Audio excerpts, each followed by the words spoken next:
Hey everyone, Jared James Nichols here, and I want to talk to you about creating a riff, something that you can hang your hat on and you can build around it. And a lot of times as players, we like to noodle, we find riffs, we go, oh, that's pretty cool. But it is something really special when you find a riff and you're able to actually construct and write a song around it. When I think about my solo material, everything that I write for my actual band, it starts out with, it's almost like a nucleus, right? So starting with a song like Honey, Forgive Me. I remember it was all about that technique where I was using the open G string along with G minor pentatonic. So if I was running that up, it was this kind of...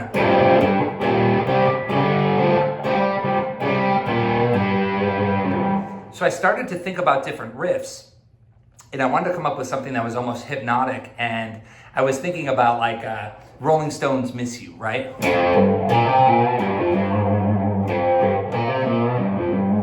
Having that kind of vibe in a riff, but then I was also thinking about ZZ Top. So I'm sitting there just like we all do, noodling, and I found a riff and it sounded like this. So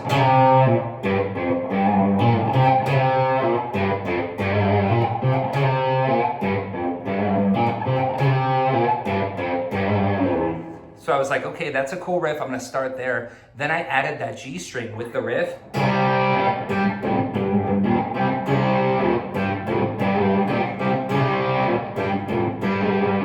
So the bread and butter for me is having these riffs at our disposal, these things that we write, whatever it is that really kind of turns you on, and then making them a song. Finding out where to take that and where to go with it. So that riff, I always feel like, is kind of an open door to wherever you're going to take it next. For me, going into a verse part, I often think about taking a riff and simplifying it, finding out what it is at the core that you love about it, and then building on that. So we go from this riff to the verse riff.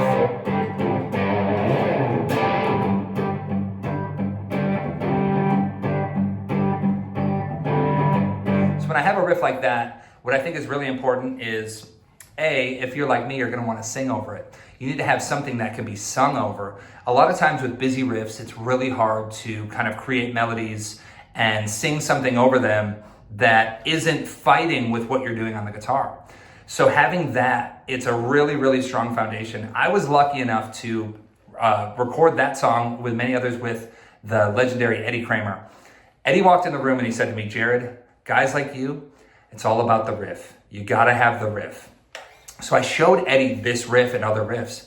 And at the time they were a little bit more busy. And he told me, he goes, man, all of your songs have too many riffs. He was like, give me a great riff, and then I need to cut that down for a verse. Where does it go for a chorus? And take something small and try and get as much out of that as you can. So for me, with a song like Honey, Forgive Me, we have our, where I'm able to sing over it. And then there's a variation for the chorus, which is, and what's cool with that, I kind of went Hendrix with it, and I sing over that, hear me crying, baby, honey, forgive me. Adding the G string, hear me crying, baby. So it gives you all of that information, but it still feels like it's concise and it's in the same package. And then going into the thing we love, which is going into these solos and building off of that. When you have a rock solid riff that feels like a great structure to start on, it can really be the best springboard for you to improvise, write a solo over it.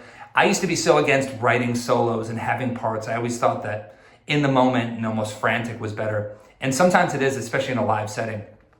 But when you have a great riff, it's awesome to be able to write around that riff in a solo setting and essentially complement it. Because at the end of the day, it's almost like you want the riffs to talk to each other and bounce back and forth.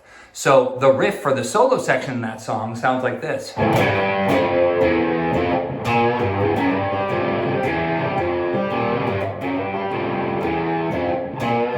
So I think in my head, okay, where am I gonna go on that? And the biggest thing was getting out of that register. That whole song is in that register. So for a solo section, you have your riff down here. I went up to that next register and I hit open Gs.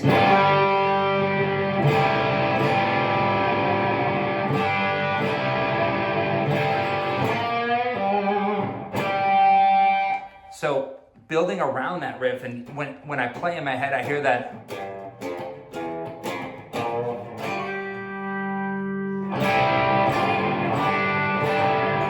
then of course you can go up and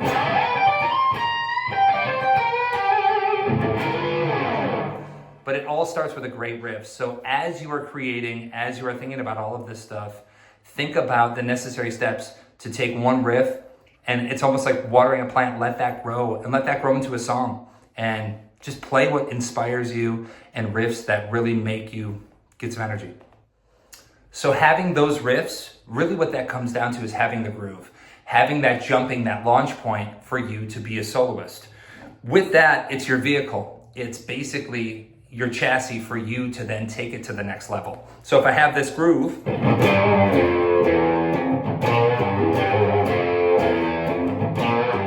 mentally I'm gonna get in that mindset, and as I start to solo, as I start to think about this, I can really kind of focus into, I have all of this already, now it's almost like the frosting on top. So I have